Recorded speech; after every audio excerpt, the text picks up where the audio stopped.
would like to take a seat. We're delighted that you're here. Welcome everyone to St. Paul's, Wimbledon Parkside. And we are looking forward to a wonderful evening with Kevin Jones as he illuminates something about Holman Hunt's The Hireling Shepherd as we begin our Nativity Festival this evening.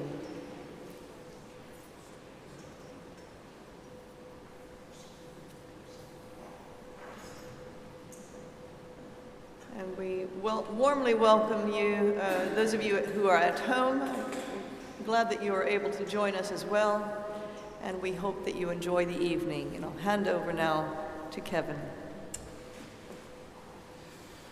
Well, good to see everybody, and welcome to St. Paul's if you're a more recent visitor. Well, welcome to everybody. This Hireling Shepherd piece, based on the painting by Holman Hunt, is my fourth piano suite based on works produced by pre-Raphaelite painters Millet and Hunt whilst they were lodging in Surrey in 1851.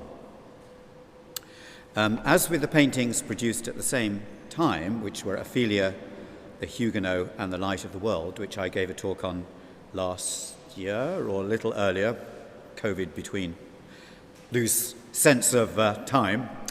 Along with those other pieces, it was set, or the background was painted by the Hogsmill River, very close by to where I live and not far from where we are here in St. Paul's.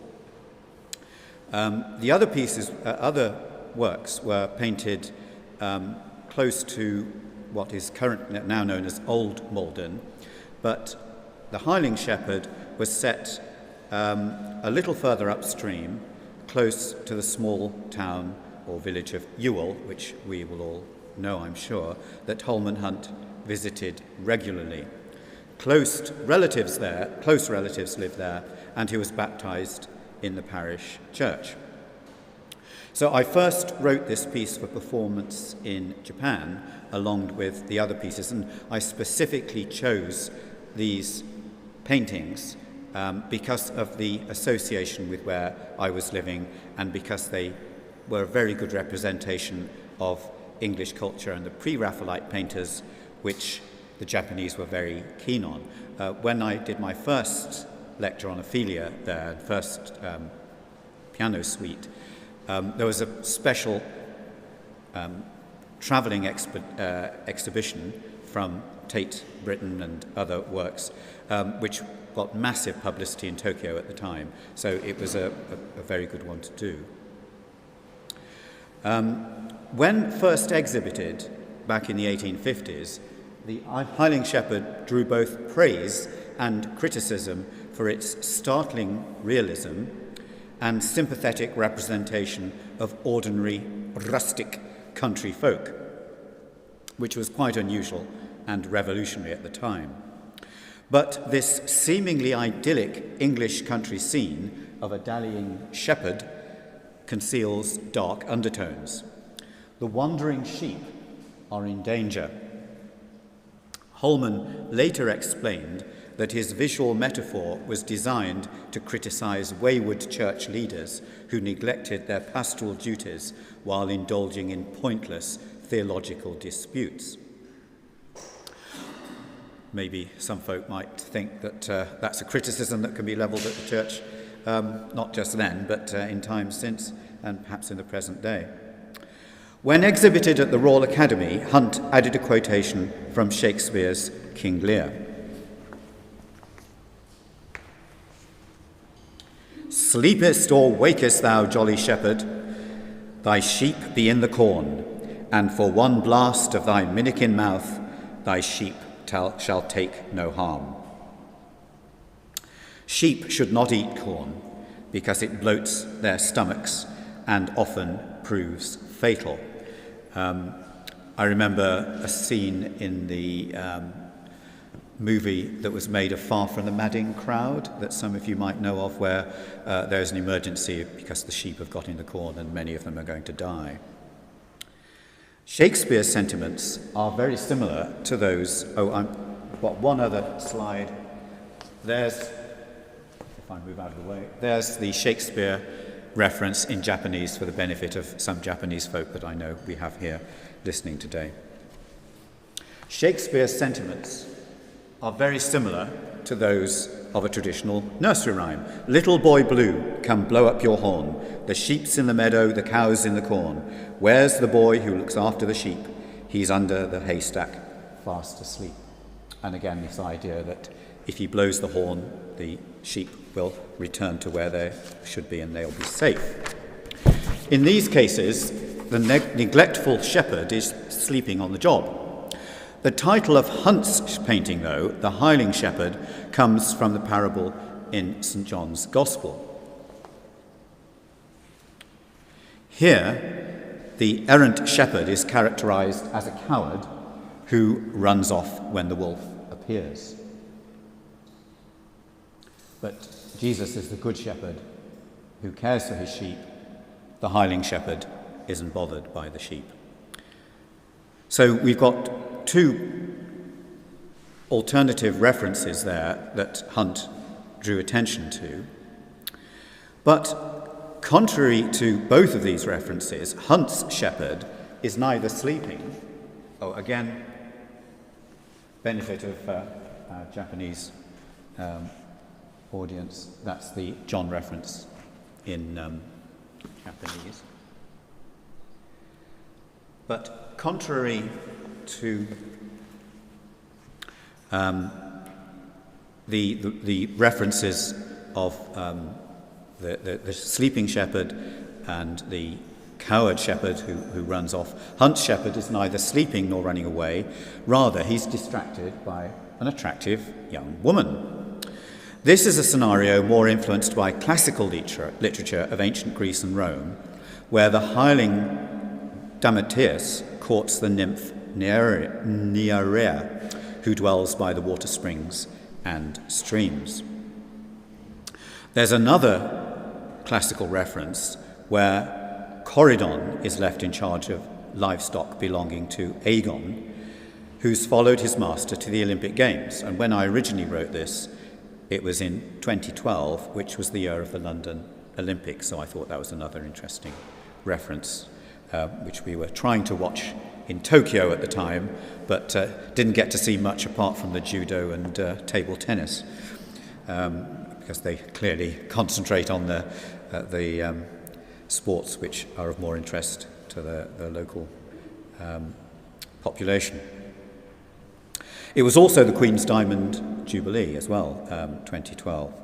So in that special year celebrating British and English culture, I thought it was particularly appropriate to celebrate Hunt's quintessentially English landscape. My musical interpretation features pastiche of 19th century Romantic styles contemporary with the painting, whilst also drawing upon English folk song, the stereotypical English pastoral style, and echoes of a range of English composers. The first suite I wrote in this series, Ophelia, is entirely in 3/4 time or triple time to give it a softer, more enveloping feminine fluidity, whereas the politics and drama of the second work I wrote, Huguenot, unfolds mostly in a punchier, martial 4/4. The Light of the World, which I spoke about last time, contains a variety of more fractured meters representing its spiritual and mystical references. By way of contrast, the Hireling Shepherd is written entirely in 6/8 or 6/4. Those of you who are musicians will know what I'm talking about. It's a sort of rumpety-tumpety-tumpety or da-da-da-dee-da, a gently lilting meter that Western classical music has long associated with shepherds and the countryside, as, for example, in the pastoral symphonies in Handel's Messiah and Beethoven's Sixth. Dee-da-da-da-da-dee-da-da-dum, which is musicians will always call a pastoral. As with much of his other work, Hunt suggested that there were many levels of symbolism in this painting to explore and decode. I've allowed my imagination to roam in seeking inspiration for these individual pieces. Here and there I may have used a little artistic license, but I hope that it stimulates a deeper insight into Hunt's iconic painting. So the first piece is called Grazing Sheep, or Safe Pasture. You may be familiar with the work Sheep May Safely Graze, Schafe können sicher weiden by J.S. Bach.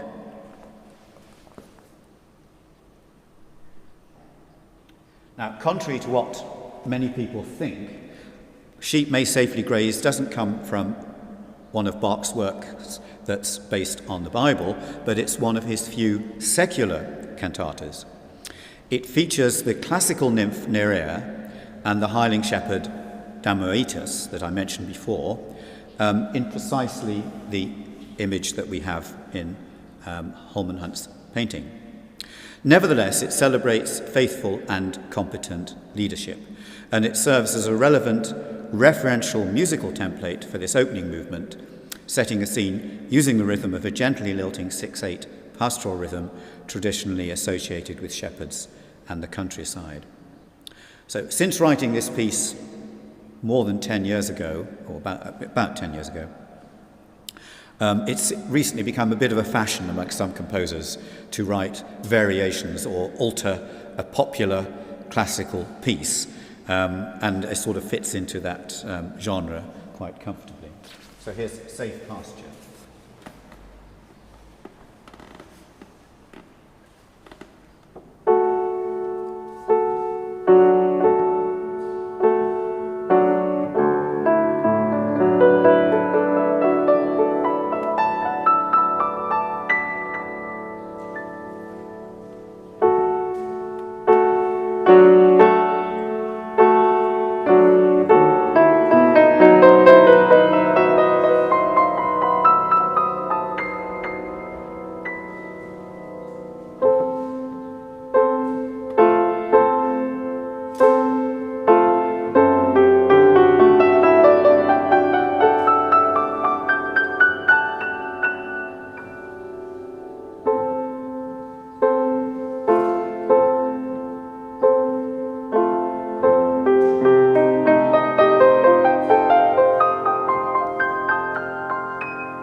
The Jolly Shepherd is the next piece.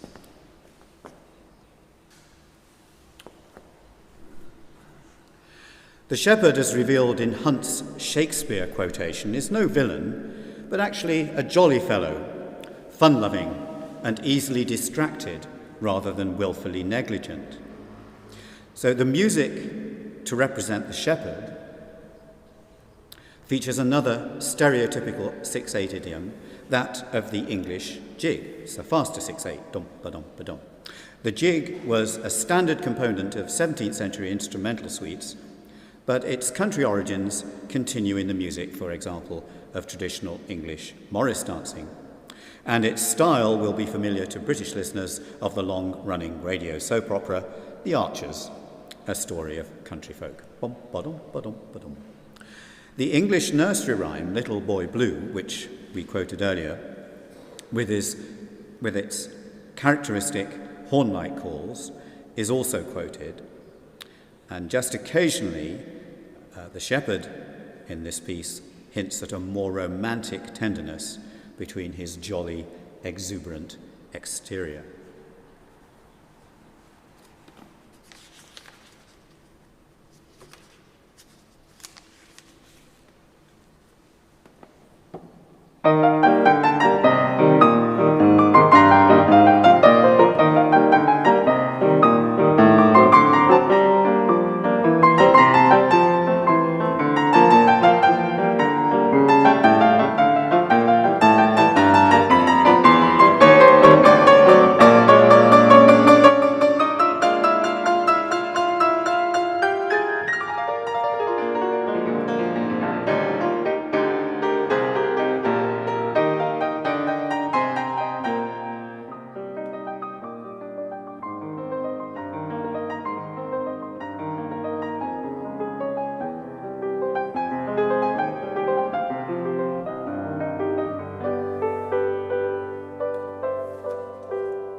Now,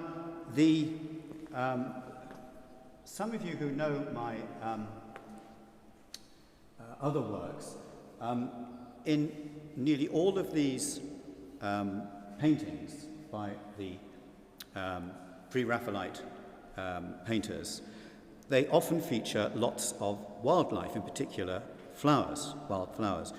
And I've always written pieces of music that are based or relate to the flowers that feature in these paintings, which often have quite a lot of significance. The time that these paintings were being produced, the idea of the language of flowers was very significant to Victorians, as equally it is to Japanese, actually. So that was another interesting connection. The flowers have quite deep meanings and symbolism when they appear in paintings or whatever. So here we have the Marshmallow Plant, and quite interesting, actually. This isn't in my notes, because a year or two later I was actually walking in the meadows a little bit closer to Old Malden than where we were here, and noticed these wild mallow flowers growing in a meadow which is probably about a mile from there. So it clearly is a local plant that Holman Hunt very authentically included in his painting. So I don't know how common it is. Some of you who are experts on this may know more than I do, but I was rather delighted to come across it. So the mallow, or malva plant, from which we derive our colour term mauve, is one of the earliest plants to be named in ancient literature. It was revered as a valuable source of food and medicine, and its glutinous root was used to make the original marshmallow confection, though the modern-day marshmallow is a very poor imitation, and I never eat it because it's made of, it's derived from animal products, let's just put it that way. But the original marshmallow was purely vegan. The flower is symbolic of mellowness and grace, qualities that the pastor or shepherd ought to have possessed. But here they are squashed and trampled underfoot. Hunt may also have been mindful of the churchman's gooey, slippery thinking. I've tried to capture something of the squidgy mallowness of the plant in the music. For the two flower pieces in this suite, as I've done in others, I've transcribed the positions of the flower heads in the picture into musical motifs which match the clustering patterns painted by Holman Hunt. So you can see I've superimposed musical staves over an enlarged version of the flowers to turn them into musical notes. Again, musicians who are familiar with the terminology, the pandiatonic harmonies carry echoes of Benjamin Britten, and particularly the nature and fairy music in, for example, A Midsummer Night's Dream. So this is the squodgy marshmallow.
The next piece is the Coptic maid. The young woman used as a model in this picture was given the nickname the Coptic by Hunt's colleagues on account of her supposedly exotic Middle Eastern appearance. It may be that she came from a traveller's community that in the past might have been known as gypsies. And of course the word gypsy is derived from Egypt because people thought that they originally had this perception that they may have come from Egypt. That was the most exotic country that they could think of that they associated with these folk. And it may be why the Holman Hunt's colleagues used a rather more sophisticated term, the Coptic, Coptics being the Christian community in Egypt. I tried to work out if there was a deeper level of symbolism at work in Hunt's mind. The dallying shepherd represented negligent church leaders. However, they weren't being accused of immoral liaisons, but rather of clever sophistry or the abuse of wisdom. Classical and biblical traditions often represent wisdom as a woman. We're familiar with those passages in the Bible that we heard quite recently when we had our Creation Festival. And I guessed that this could be what Holman Hunt was aiming at here. It helps to account for the girl's bemused expression as she, wisdom, in all her splendour, is manipulated and cajoled by her persuasive suitor. The Greek word for wisdom is Sophia, from which we derive the term sophistry. In the Eastern Orthodox churches, Saint Sophia is a personification of holy wisdom, revered and celebrated particularly in the Egyptian Coptic Orthodox Church. So did Holman Hunt deliberately opt for a Coptic-looking model for his maid in the painting? Hunt had much enthusiasm for the Middle East, searching for authentic biblical settings during his many trips to the Holy Land. So I've given the music for Sophia, the Coptic maid, an Egyptian flavour.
The next piece is Marsh Marigold.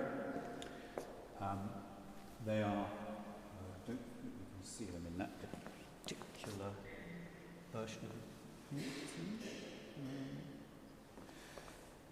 Actually, they are here. In the image on the screen there, you can see that they're yellow. For some reason, in this reproduction here, they haven't actually come out very well. Let's go back to the original and see if you can see them better there. No, well, that should be coming out yellow. There's a slight, the shades aren't really reproducing terribly well on that display. So let's go back to there. Every spring, I am always impressed by the inspiring display of marsh marigolds, which gleam along the stream in our local Richmond Park, which I guess some of you have seen, the marsh marigolds, beautifully resplendent. Marigold, the name means Mary's, is derived from Mary's gold, also known as king cups and associated with splendour. Shakespeare calls them Mary buds in the well-known lyric from his play Cymbeline. Hark, hark, the lark at heaven's gate sings, and Phoebus begins to rise. He steeds to water at those springs on chaliced flowers that lies, and winking Mary buds begin to ope their golden eyes. With everything that pretty is, my lady sweet, arise. Again, maybe this was in Holman Hunt's mind, in including the marigold or Mary buds in his play, in his painting. Many of us will be familiar with these words from the setting by Schubert, one of Schubert's most popular famous songs, Hark, Hark, the Lark. And this was a setting which was very familiar. Oh, I should also add that in the play Cymbeline, Hark, Hark, the Lark serves as a sweet and innocent song to counter the bawdy banter that immediately precedes it. The familiar setting by Schubert was popular in Victorian salons, and I dug out a cartoon which is called Hark, Hark, the Lark, which is precisely contemporary with Holman Hunt's painting, 1851, a Victorian salon where this popular song by Schumann was being sung. So I thought it was appropriate to reference the Schubert, again making use of a musical transcription of the position of the flower heads in the painting. So again, the little oval shapes represent where musical notes have been superimposed over the top of the bright yellow flower heads.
Now, the next piece is, you'll see right in the centre of the painting, we have in the shepherd's hand a moth.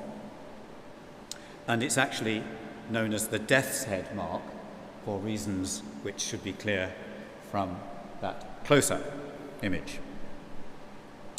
The death's head mark is also known as the Sphinx. And we can see the skull-like imagery on its back, which is associated with mystery and mortality. In the Bible, moths are linked to corruption. The shepherd is showing off his trophy in his left hand with his arm around the girl, who raises her own hand in protest whilst turning her head away, evidently less than impressed. As you can see there.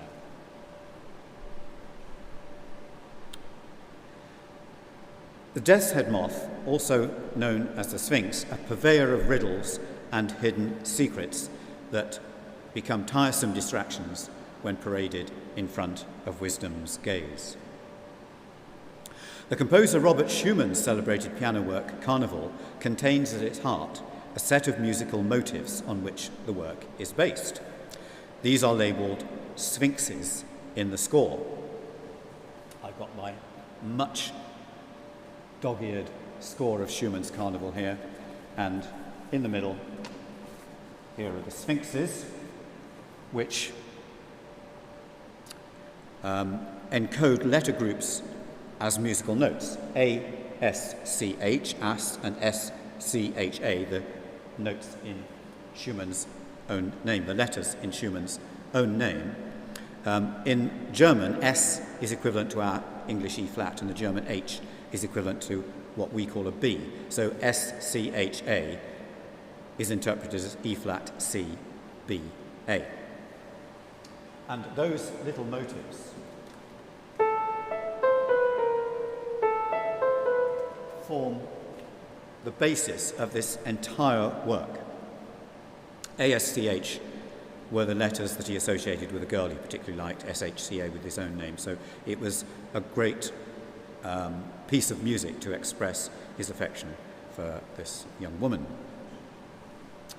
In the score, these sphinxes are positioned right next to the piece of music called Papillon. And we tend to think of Papillon as being pretty little butterflies, but in the context of this nighttime work, Carnival is, all of the pieces are set in a nighttime context, it's likely that the title is derived from the French term for moth, papillon de nuit. So Schubert is writing about the same creature as we find here, because it's also known as the Sphinx, and that helps to explain what many people think is a rather curious term that Schumann used for his sphinxes. If anybody's interested in the music, there's a more detailed, for those of you who are musicians. Schumann was influenced by his favourite author, Jean Paul, who had written about papillons de nuit and sphinxes as creatures that represent human souls in the twilight transition from life to death. An analogy almost certainly familiar to Holman Hunt. So it seemed appropriate to use Schumann's sphinxes as a basis for this music.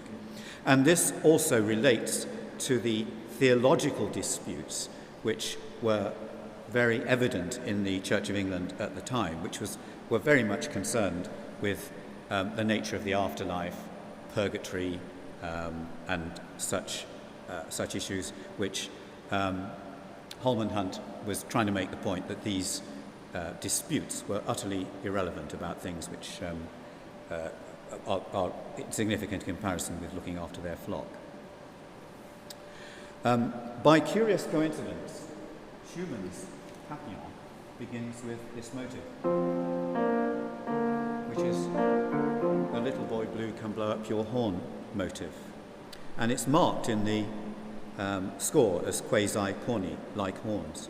So again, I thought that was very appropriate to quote that. The Death Headmoth, the Sphinx, is known for its ability to invade beehives and steal the honey. And it does this by producing a sort of little piping sound that imitates the sound of the queen bee. And so I've again imitated that sound, which is associated with the moth. Not many of us know that moths can sing. Reflecting the moth's symmetrical appearance, the piece is in the form of a palindrome, where the second half of the piece is a precise mirror of the first.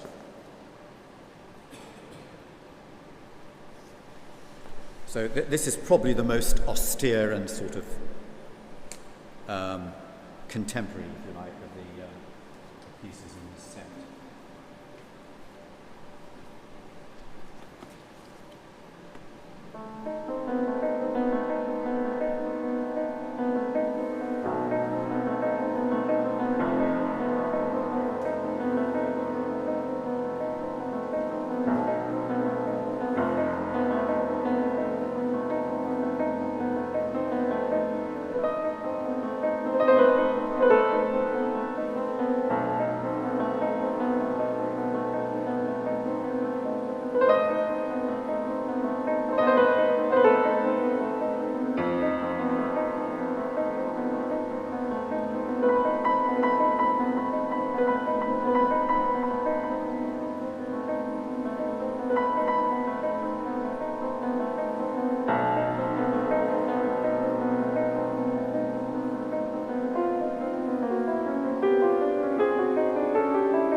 Now, the next piece is called the Tryst, or the, let's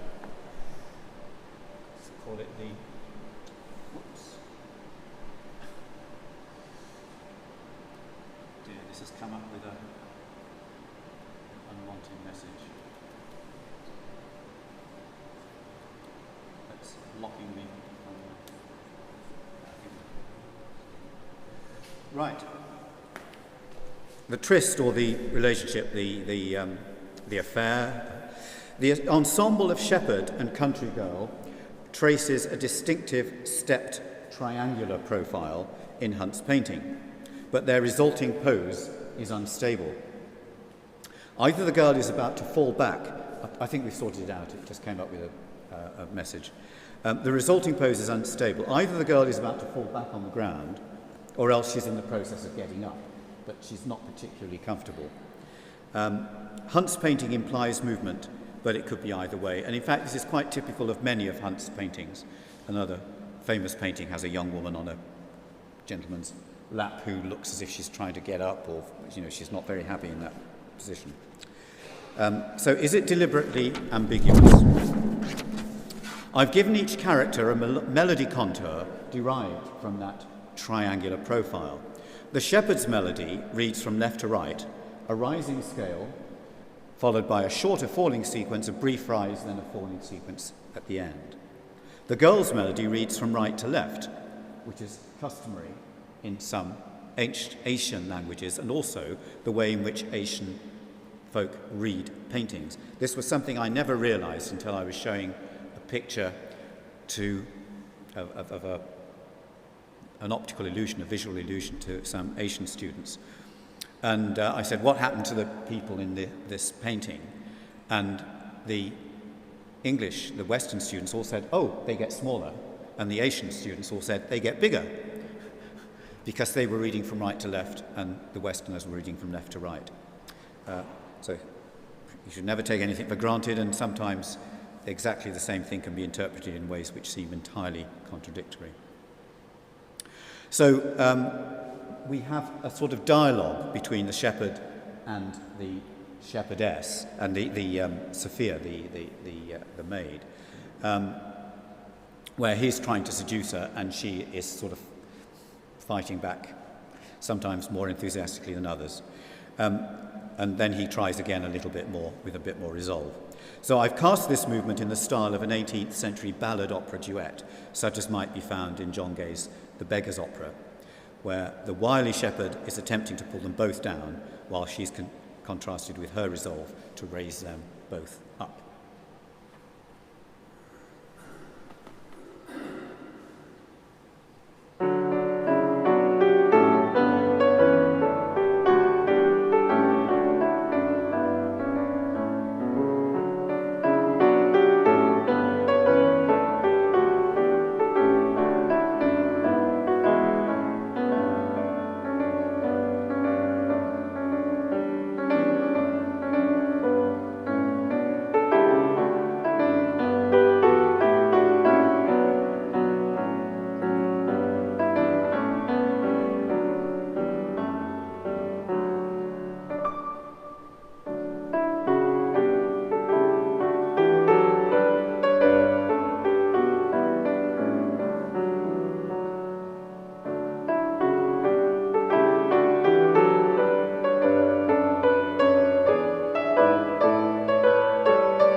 Now, those of you again who are familiar with these suites know that I try to have a contrast of loud, jolly music, soft, reflective, gentle music, and often a piece which is a bit more comical. The next piece is where I'm noticing that Hunt has introduced an element of humour in his painting with rather comical representation of straying and distressed sheep, with bloating stomachs and flailing limbs. And I particularly like the image of this little sheep that's cockily going out into the cornfield, while this other one is tentatively making inroads into the field, which is going to be very dangerous for him. So that humour is reflected in the music, where it begins with a reprise of the earlier gazing sheep music, familiar from the Bach quotation, but now the notes start to drift and stray off chaotically.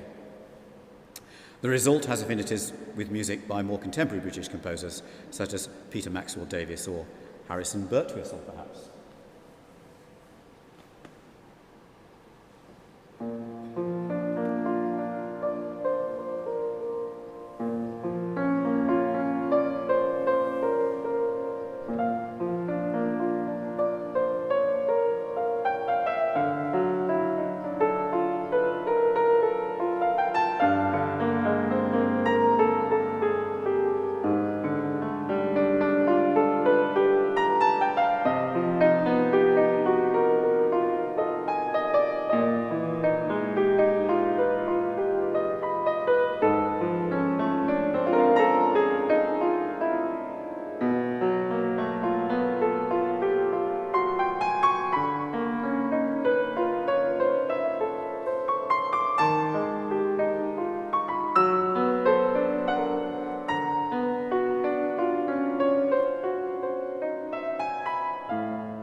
Bit of inside information, that piece was composed with the aid of dice, where I just threw dice to decide how far to move the notes and push them around, which relates a bit more to my interest in music and mathematics. If anybody's interested, I can give you a bit more detail. Right, the next piece is quite significant because we're coming towards the end now, the 9th piece of 11. And this is entitled The Apple. The apples in the picture show another harmful consequence of the shepherd's neglect. The lamb should not be eating apples, which, like the corn, may prove fatal. In Christian traditions and iconography, apples were associated with temptation and the fall. A well-known medieval English lyric, Adam lay bound in, contains the lines, "All was for an apple that he took." Familiar to many of us as a popular Christmas carol. I based this piece then on a brief quotation from the carol as set and arranged by English composers Peter Warlock and Boris Ord, though in my arrangement you may also notice elements of Elgar. The words of the carol, in a rather charmingly human way, suggest that if the apple had not been taken, there would have been no Blessed Mary, since no need for redemption through Christ, her Son. Hence, the apple represents a sort of fortunate error to be celebrated. In an interesting parallel, some could argue that the disputes within the church that Hunt deployed may have actually served to wake up a fading, complacent institution that in turn catalysed significant social reforms in wider British society. A musical analogy, resolved discords often produce the best harmonies.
The next piece is the Knave of Trees,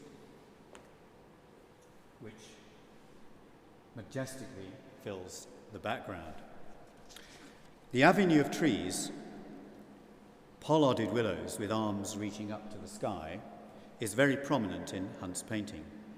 The strong perspective effect draws the viewer into the scene. And I think at this point it might be worth me mentioning again something which I looked at, investigated later. I've very often wandered up and down the course of the Hogsmill as a local river, some very pleasant walks there. And this part of the river with the meadows beyond, go back to the original,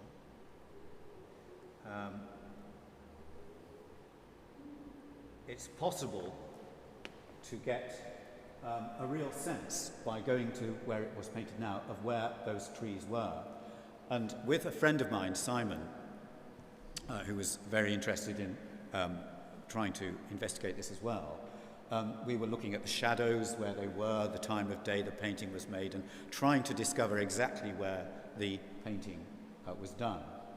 And I think we found it, but nowadays it's actually completely overgrown with trees and shrubbery, and which I think may have been deliberately left that way to avoid interfering with Holman Hunt's landscape. Maybe some local bylaw from dating back decades. But on the other side of the river, not exactly the same place as I think it was painted, there are avenues of trees which are very similar to this. So you can stand in that avenue at the end and almost imagine that you are in Holman Hunt's painting.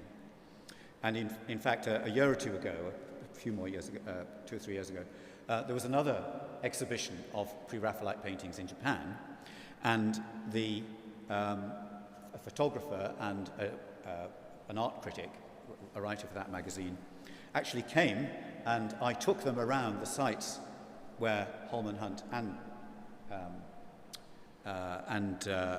Millet were painting actually as well.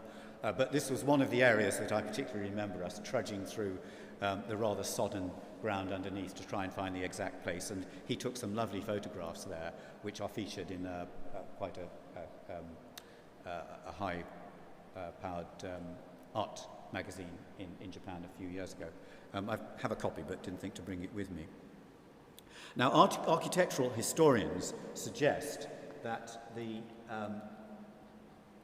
nave in a Gothic cathedral, I don't know that we haven't got anything like that here, but they suggest that the nave of a Gothic cathedral with its trunk-like columns surmounted with symmetrically branching arches is modelled on an avenue of trees.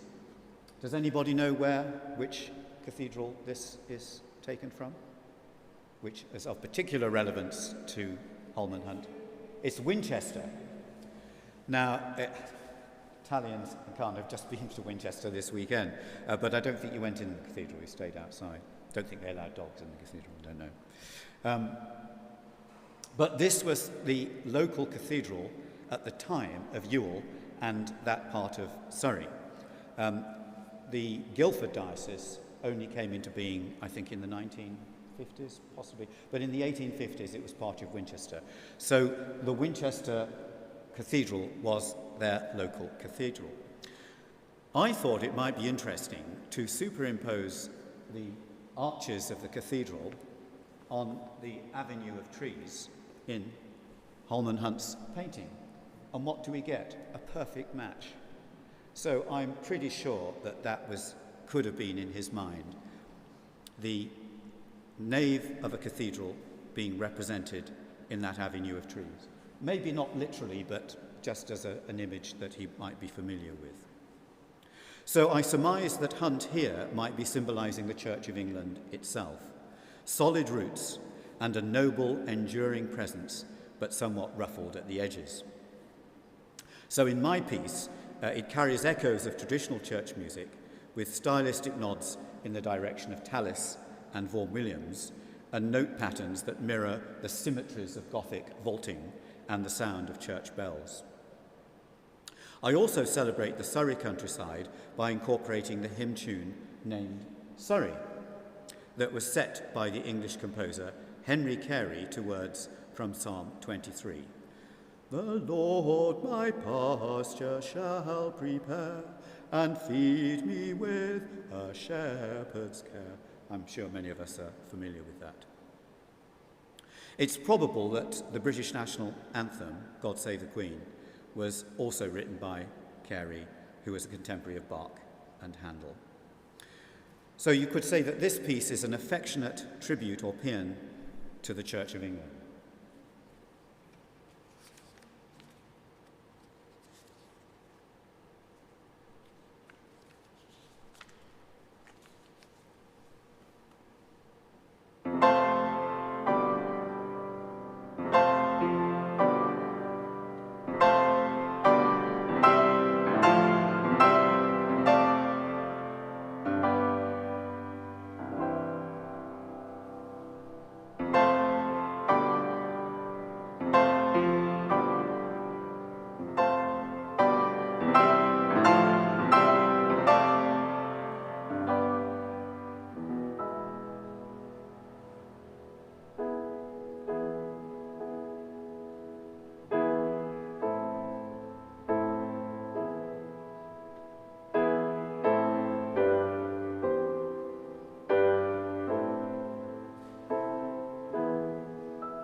Thank you.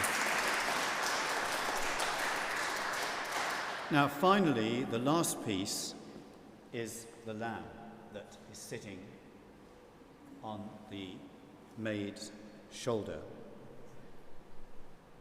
In Christian New Testament symbolism, the lamb represents Christ as sacrifice, substituting for the sacrificial lamb in the Old Testament, taking on the sins of the world. That's a metaphor reinforced in Hunt's painting, where the lamb consumes the sinful apples. The traditional Latin liturgical text of the Agnus Dei, the Lamb of God that takes away the sins of the world, which comes at the end of the Mass or communion service, has inspired many musical settings. And so it seemed appropriate to conclude the suite with a setting of the Agnus Dei.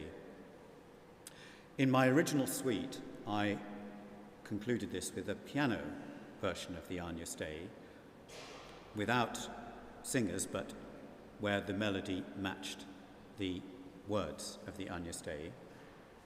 I actually wrote it in Japan. But subsequently, I was asked to write a choral version of this, so I've set it for chorus. A Japanese choir has sung this very beautifully. It's actually, you can hear it on the internet if you're interested, on YouTube. But so have our St. Paul's choir, who sang it beautifully at the Remembrance Day service a few weeks ago. So I'm very grateful that choir members have agreed to turn up to help support me at the end of this lecture and do a full choral version of the Agnus Dei. So I'd be very grateful if choir members can come and join me at the front here.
Thank you.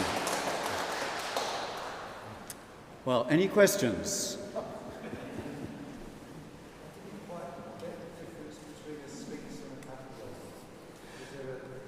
Yeah, what we sometimes call the Death Headmoth is also known as the Sphinx. And the French call it papillon de nuit. So they're just different words for the same thing.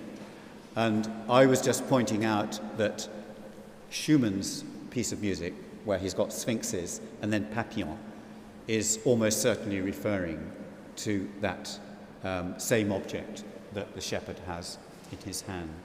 I wondered if there was a difference between sphinxes and papillon, but it's the same concept. Yeah, it's just a word. I mean, it's like a nickname that people might use for a number of different terms for natural in the natural world for certain creatures. But some birds have different names. Some butterflies are given different names. Yeah. That's just what Schumann decided. So and I didn't know, it's getting a little bit off the Holman Hunt point, so I didn't want to make too much of it, but I think it's something that's very interesting. I'm quite interested in composers who've turned letters into tunes, and quite a lot of composers have done that, including myself. But Schumann is probably the most well-known, because many of his very popular and attractive pieces are actually based on the letters in certain, typically in girls' names. Elgar did a similar thing. He wrote a piece of music for the Mrs. Gedge, G-E-D-G-E.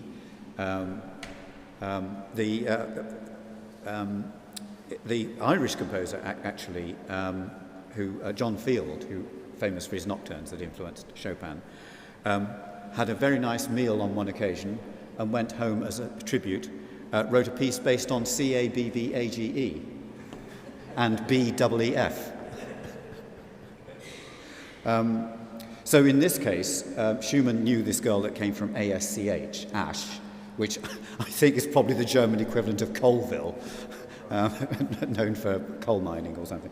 But I'm sure it was a very beautiful place, and he was particularly charmed by this young woman, and noticed that if you move the letters around a bit, you get the letters of his own name, S-C-H-A. So the true romantic that he was, he wrote pieces of music which intertwined these two motives. He did it in other pieces as well. Glad to think that he wrote a piece for his wife, Clara, that was based on the letters E-H-E, and if anybody knows their German, E-H-E is marriage. Yeah. So that was his tribute to his wife. Yeah. With Faust legend. That's interesting. Why do you think? Because of the Thomas Mann version of Faust. Thomas Mann. Thomas Mann, the author, Yeah. his version is Dr. Faustus. It's about a composer. Oh, yes, that's right. Yes, who used. For another melody. Yes. Ah, right. Because I don't know if the composer of Dr. Faustus is based on a real... I mean, he was almost certainly influenced by Schumann, I think, but Thomas Mann came a bit later, didn't he, I think? But, yeah. But I think that people sometimes think that Thomas Mann was referring to Schoenberg. I'm not... Yeah, I'm not too sure about that. But Schoenberg was equally somebody... Or Alban Berg, actually. Alban Berg used letters in his writing. He used his own name, A.B., for a B flat, and I've forgotten the name of the woman. But a lot of the Alban Berg's symbolism only came into the public domain after his widow died many years later, and then his annotated scores were released, which he had kept under wraps because they were referencing somebody who was different to his wife. I mean, as you could imagine. Sorry? Alban Berg. I think he died in the 30s, I think. Yeah. But he's an associate of Schoenberg, so Thomas Mann was probably writing about one or other. The writer I mentioned, Jean Paul, many folk have hardly heard of him these days, but he was very popular in the middle of the 19th century, both with Schumann and with the pre-Raphaelite painters, so they'd be very familiar with this symbolism. Schumann was, of course, almost contemporary as well. We tend to think of Schumann as being quite an old composer. In Elgar's time, Schumann was considered quite radical and contemporary.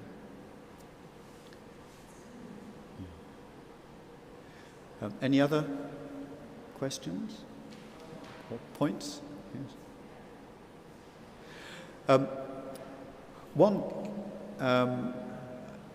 I don't know if I'm going off the point here, but one curious thing that I came across that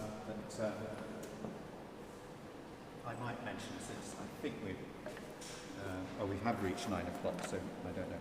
But I came across this interesting book by science fiction writer Brian Aldiss, Report on Probability A, and this Hireling Shepherd painting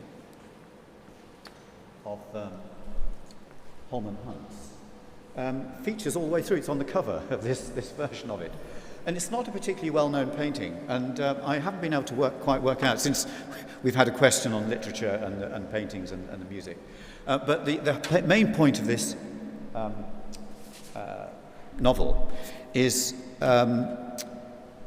watchers, people who are observing what's going on. So it's a bit like 1984, where you've got Big Brother watching you, except that in the context of this thing, the watchers are merely like academics doing research, and the implication is that we've all got watchers looking at us from other planets, and they're researching, and they've got watchers looking at them, and they've got other watchers looking at them, with the implication again being that that's like a science fiction version of God and the heavens and angels and oversight.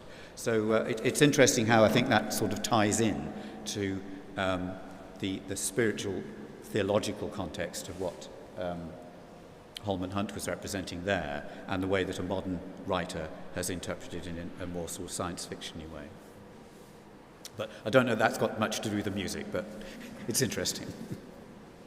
Well, thank you very much for your interest and for sitting so patiently through what's been quite a long lecture and recital, and hope you've enjoyed it, and please do free to ask any more questions. Some of these pieces I actually put up on YouTube, but if you're interested in listening to anything again, let me know and I'll let you know the links. Okay, thank you.